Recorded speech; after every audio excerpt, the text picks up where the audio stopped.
Okay, for case number 3, ang condition natin dito ay we're going to have 3 cases.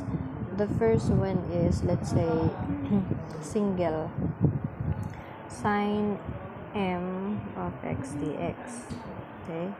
Another case natin is if you have integral of cosine m x dx. Okay? And then the third one naman, combination nilang dalawa. So let's say you have sine raised to nx, then you have cosine raised to mx dx. So this case number 3 is only applicable if n or m is equal to positive even integer. So whole number pa rin, pero even number. So 2, 4, 6, 8. Anything divisible by 2, that's even number. So paano ang discarding gagawin natin? Now, we're going to represent everything in terms of either sine squared or cosine squared. And then after that, i-apply natin yung itong dalawang klase ng formula na ito. For the sine squared, this is equal to, instead yung 1 minus cosine squared, ngayon, yung derivation nito ay nagawa na before, so that will be 1 minus cosine 2x all over 2. Ito yung masasubstitute natin. So, for the sine cosine and then sine cosine combination. For the other one naman, which is cosine squared of x, so ito naman will have 1 plus cosine 2x all over 2. This is again identities na atin na pag-aralan. So paano ang magiging goal? Ang gagawin natin ditong goal is i-represent natin yung sign in terms of squared, and then yung matitira ilalabas natin. So that will be n over 2 dx. Kunyari, sine to the 4th. So, magiging sine squared raised to 2. Ganun lang yung magiging goal natin. So, ganun din dito. So, you'll have cosine squared x. Tapos, diba, the original exponent is m over 2. So, kunyari siya ay cosine raised to 6. So, magiging cosine squared. Tapos, yung 6 over 2 ay 3. So, magiging 3 yung exponent dito.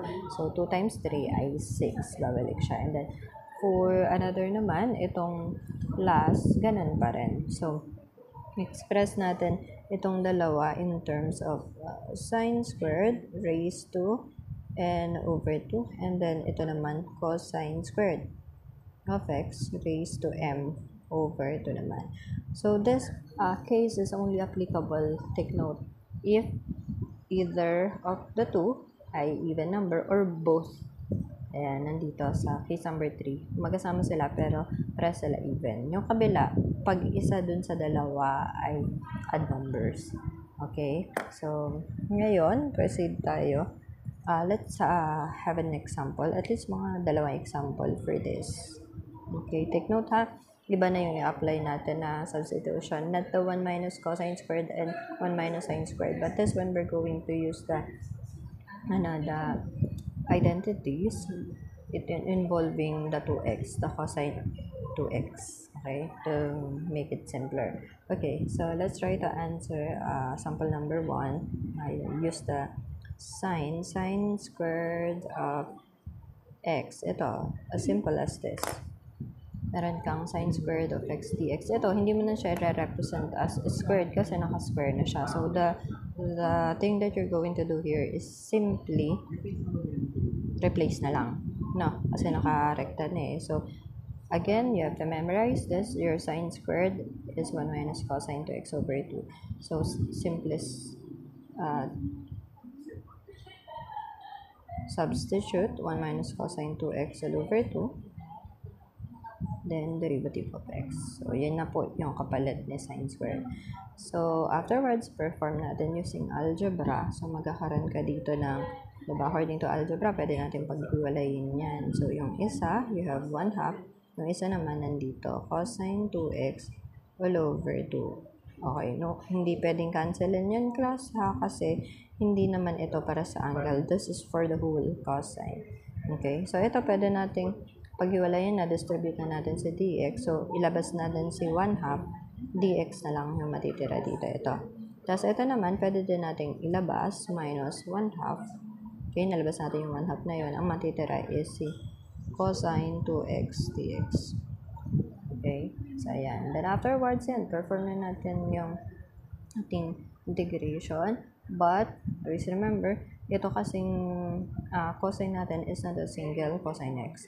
But we have 2x. So, pwede tayong mag-substitution ulit. Ilat natin yung u as 2x and then ang derivative ng u ay 2 derivative of x.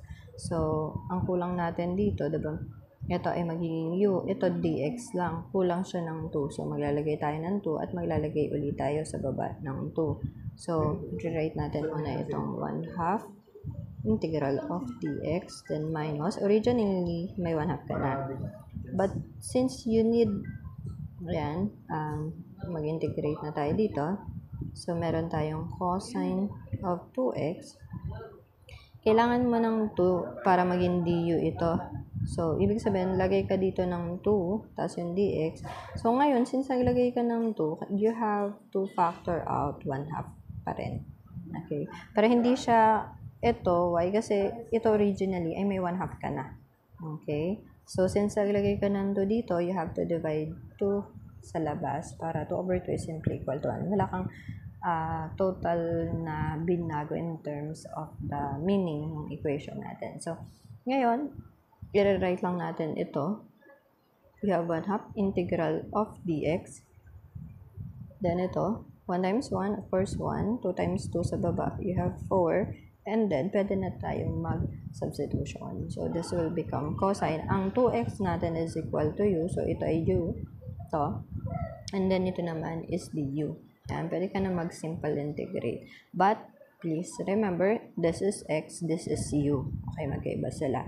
So, ito, yung integral ng dx, saan siya galing? Kay x. Okay? Dito naman, sa part na to, ano yung pagdederivative natin? The answer is cosine. Syempre, galing siya kay sine of u. And then, plus c.